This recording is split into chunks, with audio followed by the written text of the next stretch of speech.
All right, boys and girls, you will remember way back when we were doing Bible stories, we talked about Abraham and Isaac and Jacob. And God promised this whole land of Canaan to Abraham and his children. But that's not who Abraham only had a little piece of it. He only had the cave of Machpelah. Boys and girls, let's put our hands on our desk.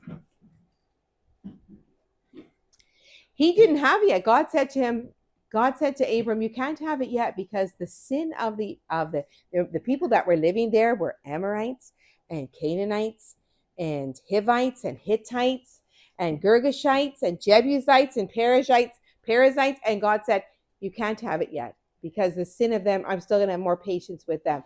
Your people are going to go out to Egypt, to a strange land, and then I'm going to bring them back. So now that time is. So remember Jacob remember when Joseph had to go to Egypt here, then Jacob and all his family went here, and the Lord blessed them exceedingly. They had so many children, and they became very great. And now they've been in Egypt for 400 years. They're happy there for the most part. They have lots of big families, and things are going well.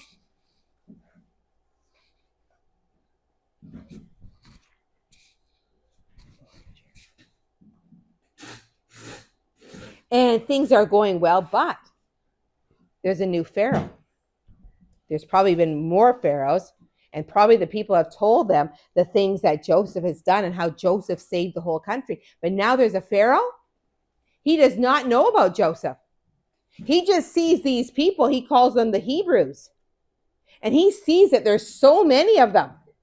They're not like his people. And he's afraid of them. He says, look, we're going to have to be very careful with these people. We don't want them to get any bigger than they already are. Because if they do, you know what could happen?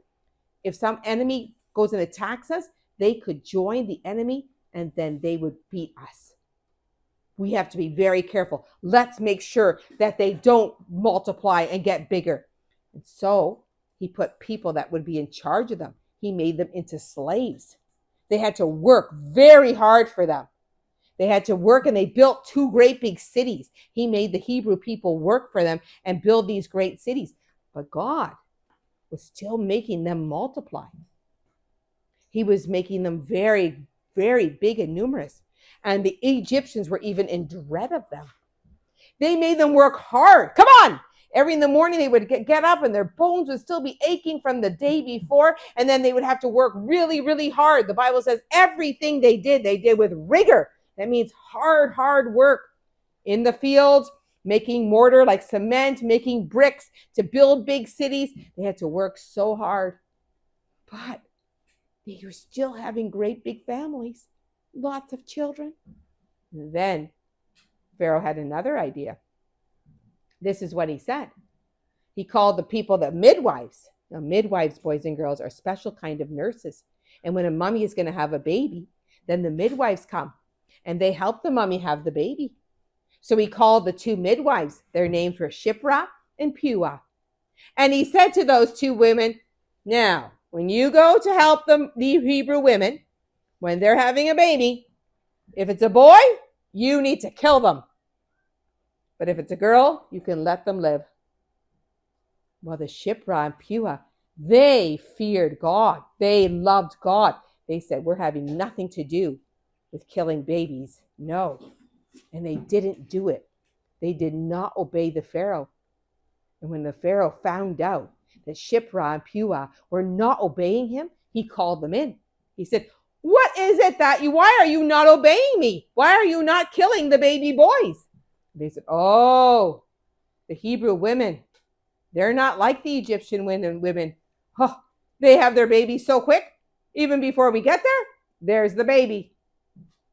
And the Lord saw that Shiphrah and Puah, that they feared God, and he blessed them. He gave them nice families too. Well, then Pharaoh said, all right, then we'll do it. We'll kill them.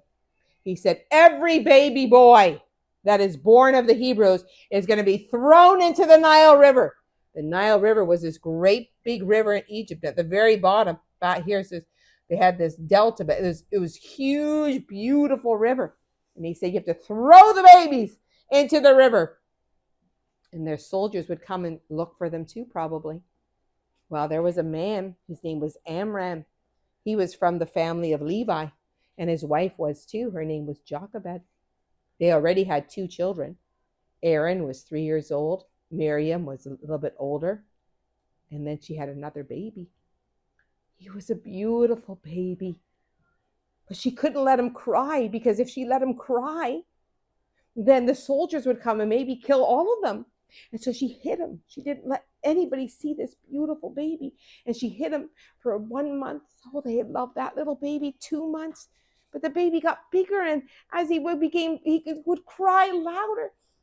And then what she did is she thought, I'm going to do something. She went down to that Nile River, and she took these big bulrushes. These bulrushes of papyrus, and then she took them up, pulled them apart, and she weaved them together and made a beautiful basket. Now, basket still has holes in it. So she took kind of like this pitch, this kind of like tar, that stuff that we use for our roads, and she put in all the little holes. And then she laid that beautiful baby into that little basket. It was called an ark. She put it in, she closed it up, and she and Miriam went down to the Nile River. They went right to the place where the princess, Pharaoh's daughter, where she used to go and bathe, where she would go to the water and bathe there. Well, they put it right between the bulrushes. And then the mother, Jochebed, said to Miriam, you stand a little ways away, go far away, and hide so we can see what happens to our beautiful baby. So that's what Miriam did. She went and hid behind some of the bulrushes. Well, they came down from the path. The princess and all her girls with her. Oh, they were probably laughing and talking as they came down to the river to bathe. And then the princess saw that basket, that little ark. And she said to one of her girls, hey, look, there's kind of an ark, a little basket, go get it. So the girl had to wade into the water, and she took that basket. And when the princess got it, she opened it up, and there was the baby crying. Oh, the princess' heart was full of compassion. She probably picked it up and she said, oh, this is one of the Hebrew babies. Well, when Miriam saw that the princess wanted to keep that baby, she came and she said, do you need someone to take care of the baby for you, to nurse the baby, like give the mother's milk? Yes, said the princess, I do. So then Miriam ran to her mother and she said, the princess wants to see you.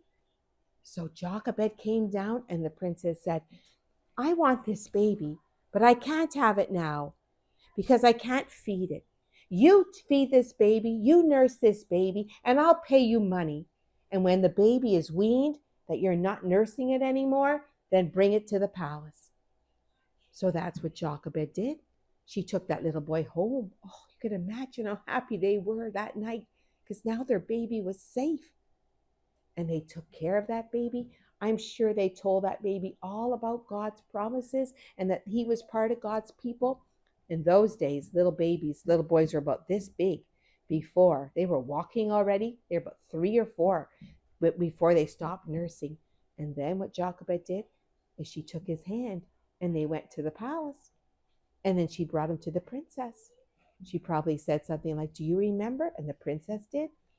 And that little boy became the princess's little boy. And the princess says, I know what I'm going to call him. I am going to call him Moses. And Moses means drawn out of the water. That's what Moses said means. And now, we don't know how God's going to use Moses, but we know God uses everything. God is getting his people ready to move out of Egypt and go back to Canaan. And somehow Moses living in the palace is going to help his people. And that's the end of that story.